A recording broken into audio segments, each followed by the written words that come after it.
ಎರಡು ವಿಷಯದಲ್ಲಿ ನರೇಂದ್ರ ಮೋದಿ ಅವ್ರ ಬಗ್ಗೆ ತಿಳ್ಕೊಳ್ಳೋದಕ್ಕೆ ನನಗೊಂದು ಆಸಕ್ತಿ. ಒಂದು, ಅವ್ರನ್ನ ನಾನು ಇಂಟರ್ವ್ಯೂ ಮಾಡುವಾಗ ನಾನು ಕೇಳಿದೆ, ಅವ್ರು ನಕ್ಕು ಸುಮ್ಮನೆ ಹಾರಿಸ್ಬಿಟ್ರು ಅದನ್ನು. ಕ್ರೈಸಿಸ್ ಮ್ಯಾನೇಜ್ಮೆಂಟ್ ಕೆಪಾಬಿಲಿಟಿ ಅನ್ನೋದು ಆ ಮನುಷ್ಯನ ಕ್ರೈಸಿಸ್. ಈಗ ಕೊರೋನಾದಂಥದ್ದೊಂದು ಕ್ರೈಸಿಸ್ ಬಂತು, ಈಗ we are in the middle of war crisis. ಆ ಸಂದರ್ಭದಲ್ಲಿ ಅವರ ಬಿಹೇವಿಯರ್ ಹೆಂಗಿರುತ್ತೆ, ಟಾಸ್ಕ್ಗಳನ್ನು ಕೊಡೋದು ಹೆಂಗೆ, ಫಾಲೋಅಪ್ ಹೆಂಗಿರುತ್ತೆ? ಕೊರೋನಾ ಕ್ರೈಸಿಸ್ ಬಗ್ಗೆ ಹೇಳಬೇಕು ಅಂತಾದರೆ, ನಾನು 2020 ಇಸ್ವಿಯಲ್ಲಿ ಕೋವಿಡ್ಡು ಶುರುವಾಯಿತು. ಫಸ್ಟ್ 2 ಕೇಸುಗಳು ನಮ್ಮಲ್ಲಿ ರಿಪೋರ್ಟ್ ಆಯಿತು, 1-2 ಕೇಸು. ಪಾರ್ಲಿಮೆಂಟ್ ಬಜೆಟ್ ಅಧಿವೇಶನ ನಡೀತಾಯಿತ್ತು. ನನಗೆ ಪ್ರಧಾನಮಂತ್ರಿಗಳು ಕರೆದ್ರು, ನೋಡಪ್ಪ ಅಧಿವೇಶನ ಸ್ವಲ್ಪ ಬೇಗ ಕ್ಲೋಸ್ ಮಾಡಬೇಕು ಅಂತಂದರು. ನಾನು ಹೇಳಿದೆ, ಸರ್ ಮಾಡ್ತೀನಿ, ಆದರೆ ಫೈನಾನ್ಸ್ ಬಿಲ್ ಪಾಸ್ ಆಗಬೇಕು ಅಂದೆ. ಇಲ್ಲ, ನೀನು ನಿರ್ಮಲಾಜಿ ಅವರಿಗೆ ಹೇಳು, ನಾನು ಅವರಿಗೆ ಹೇಳ್ತೀನಿ, ಸ್ವಲ್ಪ ಬೇಗ ಫೈನಾನ್ಸ್ ಬಿಲ್ ಪಾಸ್ ಮಾಡಿ ನಾವು ಪಾರ್ಲಿಮೆಂಟನ್ನು ಬೇಗ ಕ್ಲೋಸ್ ಮಾಡೋಣ, ನಾನೊಂದು ಮೇಜರ್ ಡಿಸಿಷನ್ ತೊಗೊಳ್ಬೇಕಾಗಿದೆ ಕೋವಿಡ್ ಹಿನ್ನೆಲೆಯಲ್ಲಿ ಅಂತ. I said okay. ಪ್ರಧಾನಮಂತ್ರಿಗಳು ವಿತ್ತ ಮಂತ್ರಿಗಳಿಗೆ ಹೇಳಿದರು, ವಿತ್ತ ಮಂತ್ರಿಗಳು ನಿರ್ಣಯ ತೊಗೊಂಡು ಬೇಗ ಆಯಿತು. ಆಮೇಲೆ ನಾವು ಅಡ್ಜರ್ನು ಮಾಡಿದ್ವಿ.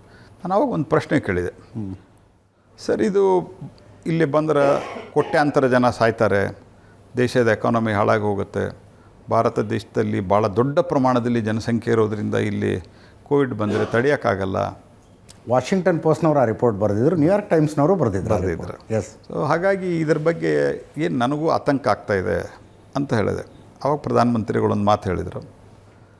ಅವ್ರ ಥಿಂಕಿಂಗ್ ಹೆಂಗೆ ನೋಡ್ರಿ, 2 ಕೇಸ್ ಆಗಿಲ್ಲ, ಅವರು ದೇಶದ ವಿಜ್ಞಾನಿಗಳನ್ನು ಕರೆದು ವ್ಯಾಕ್ಸಿನ್ ಶುರು ಮಾಡಬೇಕು, ನೀವು ದೇಶೀಯ ವ್ಯಾಕ್ಸಿನ್ ತಯಾರಾಗಬೇಕು, ಇಲ್ಲ ನಮ್ಗೆ R&Dಗೆ ದುಡ್ಡು ಬೇಕು.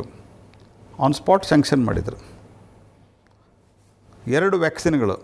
ಇದಕ್ಕಿಂತ ಮೊದಲು ಒಂದೇ ಒಂದು ವ್ಯಾಕ್ಸಿನ್ ಈ ದೇಶದಲ್ಲಿ ಮ್ಯಾನುಫ್ಯಾಕ್ಚರ್ ಆಗಿರಲಿಲ್ಲ. ಅವ್ರು R&D ಆಗಿರಲಿಲ್ಲ, ಮ್ಯಾನುಫ್ಯಾಕ್ಚರಿಂಗ್ ಆಗ್ತಿತ್ತು. ಇನ್ಯಾರೋ ಕೊಟ್ಟ ಫಾರ್ಮುಲಾ ಮೇಲೆ ನಾವು ಬರೀ ಮ್ಯಾನುಫ್ಯಾಕ್ಚರಿಂಗ್ ಆಗ್ತಿತ್ತು. ನಮ್ಮ ಕಡೆ ಪೇಟೆಂಟ್ ಇರಲಿಲ್ಲ. ಇದು ಒಂದು ನಮ್ಮ ಕಡೆನೇ ಪೇಟೆಂಟ್ ಮಾಡಿಕೊಂಡು ನಾವು ಕೋವ್ಯಾಕ್ಸಿನ್ನು ನಾವು ಇಲ್ಲೇ ತಯಾರು ಮಾಡಿದ್ವಿ, ಜಗತ್ತಿಗೆ ಕೊಟ್ವಿ. ಅನೇಕ ಕಡೆ ವ್ಯಾಕ್ಸಿನ್ ತೊಗೊಳಕ್ಕೆ ಜಗಳ ಇದ್ದೆ ಜಗತ್ತಿನಾಗ. ಭಾರತದಲ್ಲಿ 200 ಕೋಟಿ ಡೋಸ್ ವ್ಯಾಕ್ಸಿನ್ ಕೊಟ್ವಿ. ಅದಾದ ನಂತರ ಆವಾಗ ಪ್ರೈಮ್ ಮಿನಿಸ್ಟರ್ ಅಂತ ಹೇಳಿದರು. ನಾನು ಕೇಳಿದ್ದೆ, ಸವಾಲ್ದಲ್ಲಿ ನೀವು ಒಂದು ಅಪಾರ್ಚುನಿಟಿ ಅಂತ ಹೇಳಿದ್ರಲ್ಲ ಅಂತ.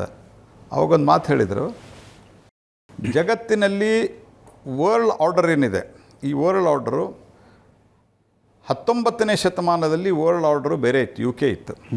20ನೇ ಶತಮಾನದಲ್ಲಿ ಬೇರೆ ಇದೆ, ಅಮೇರಿಕಾ ಬಂತು. ಅಮೇರಿಕಾ USSR ಇತ್ತು, ಆಮೇಲೆ ಅಮೇರಿಕಾ ಒಂದೇ ಆಯಿತು, ಸಿಂಗಲ್ ಪೋಲಾರ್.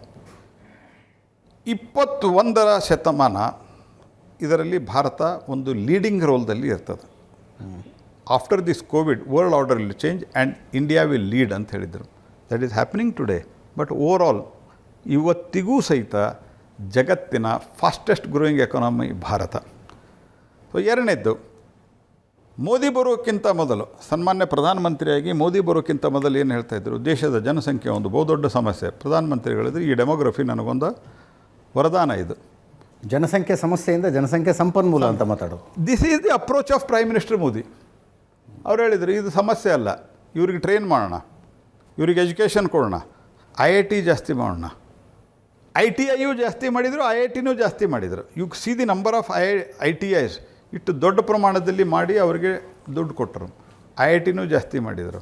ಜಗತ್ತು ಮತ್ತು ಭಾರತಕ್ಕೆ ಡಾಕ್ಟರ್ಸ್ ಬೇಕು, ಏಮ್ಸು ಜಾಸ್ತಿ ಮಾಡಿದರು. ಸಾಮಾನ್ಯ 357ರಿಂದ 700 ಚಿಲ್ಲರೆ ಆಗಿದೆ ಇವತ್ತು ಮೆಡಿಕಲ್ ಕಾಲೇಜುಗಳು. ಇದು ಪ್ರಧಾನಮಂತ್ರಿಗಳು ಯೋಚನೆ ಮಾಡುವಂಥ ದೃಷ್ಟಿ. ಎಸ್.